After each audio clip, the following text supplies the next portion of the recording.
پارتی دیموکراتی کوردستان لە ئەنجامی هەڵبژاردنەکان لە کەرکووک ناڕازیە لەسەر بابەتی تۆمارکردنی سکاڵا لە سەر ئەنجامی هەڵبژاردنەکانی ئەنجومەنی پارێزگاکان لە ستۆدیۆ میوانێکمەیە هاوار محەممەد گودەبێژی بەشی هەڵبژاردننی پارتی دیموکراتی کوردستان کاک هاوار بەخێر بێ بۆ ستۆدیۆ کوردستان 24 لە چی ناڕازی؟ بڵێ ئێمە بینیمان بەداخەوە لە پرۆسەی هەڵبژاردننی ئەمجارە جیاواز لە پرۆسەی هەڵبژاردننی ڕابردوو کە لە ساڵی 2021 بەڕێوە چوو بەڕاستی دەتوانین بڵێن ئەگەر بەراوردێکی نێوان هەردوو پرۆسەکە بکەین ئەوەی لە ساڵی 2021 کە بۆ پەرلەمانی عێراق بەڕێوە چوو زۆر شەفافانەتر بوو و پرۆسەیەکی زۆر جوانتر و زۆر دقیقتر بوو کۆمیسیۆن تێدا مۆفەقتر بوو ئەوەی ئێستا هەر لە ڕۆژی دەنگدانی تایبەتەوە بینیمان چەندین گرفتە بوو بنکەی وا هەبوو کە لە حەسەن شام تەواوی دەنگدەرانی نەیانتوانی دەنجی خۆیان بدەن ئەوە لە کاتێکدا کە هەموو یاسا بەرکارەکان و تەنانەت دەستوری عێراقیش ڕێگە بەوە نادات کە هیچ عێراقیەک بەبێ بیان و بێبەش بکرێت لە مافی دەنگدان خەڵکێکی زۆر بێبەش بوو لە مافی دەنگدان و بینیمان کە چۆن بەهۆی نەخوێندنەوەی پەنجەمۆری بەشێکی زۆر لە دەنگدەران لە تەواوی پارێزگاکان و بە تایبەتیش لە ناو پارێزگای کەرکووک و نینەوە دیسان بەشێکی دیکە لە دەنگدەران بێبەش بوون و نەتوانرا لە کاتی پێویستدا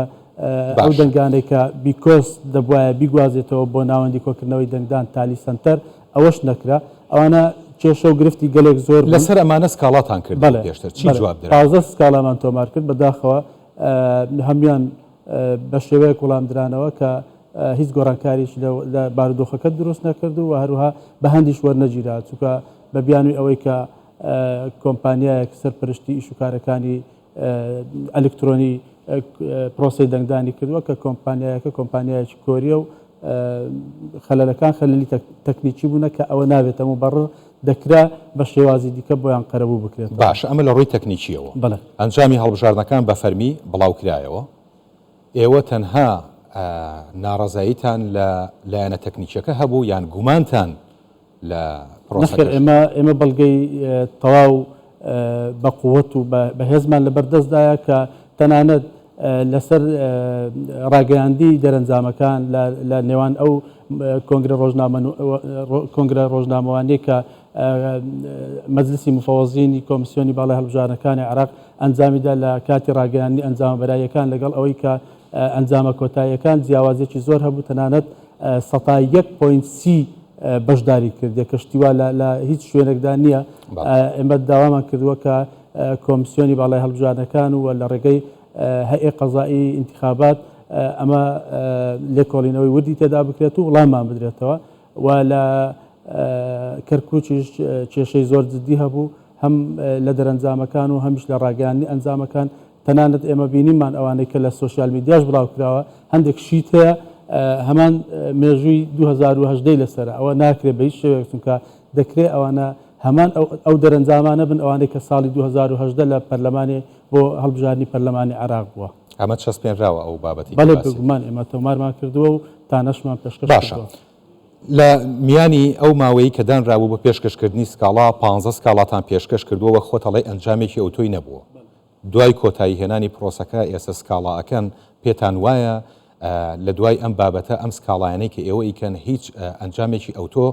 بەدەستەوە بدات یان بتوانێت کاریگەری هەبێت لەسەر ئەو ئەنجامانەی کە بەدەساتوە؟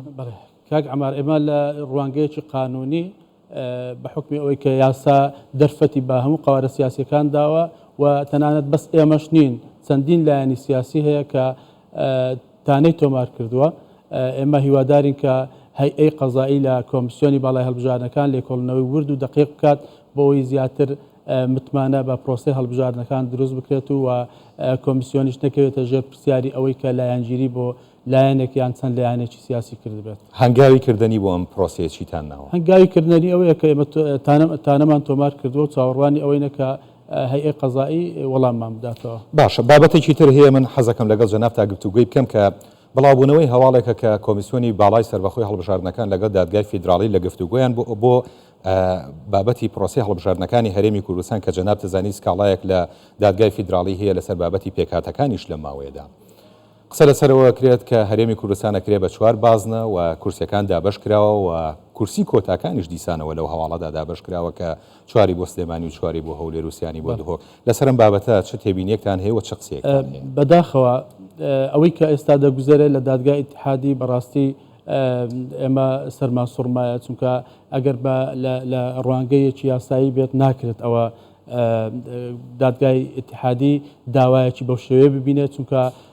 ئەسڵەن دادگای ئیتحادی اختصاصی ئەوە نییە کە لێکۆڵینەوە لە داوایەکی هاوشێوەی ئەوەی ئێستا هەیە بیکات، چونکە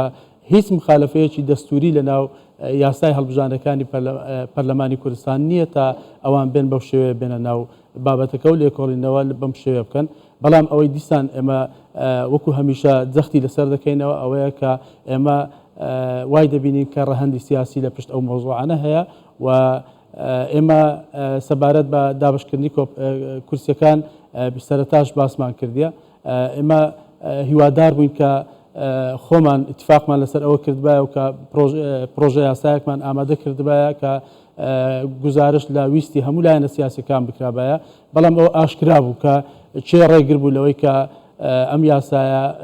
لە پەرلەمانی کوردستان بێتە ئاراوە. سەبارەت بە دابشکردنی کورسی کۆتاکانیش ئەوەش ئەگەر وا بێت و دادگای فیدرالی بڕیارێکی لەو شێوەیە بدا، ئەم پێم وایە ئەوە مەحزەلەیەکی سیاسیە و زۆر بە خاڵێکی ڕەش لە نێوچەوانی هەیئەی قەزایی عێراقی دەمێنێتەوە، چونکە بە هیچ شێوەیەک ناکرێت لە کاتێکدا تەنانەت خودی یاسای پەرلەمانی عێراق و ئەنجومەنی پارێزگاکانی عێراق بە شێوەیەکە کە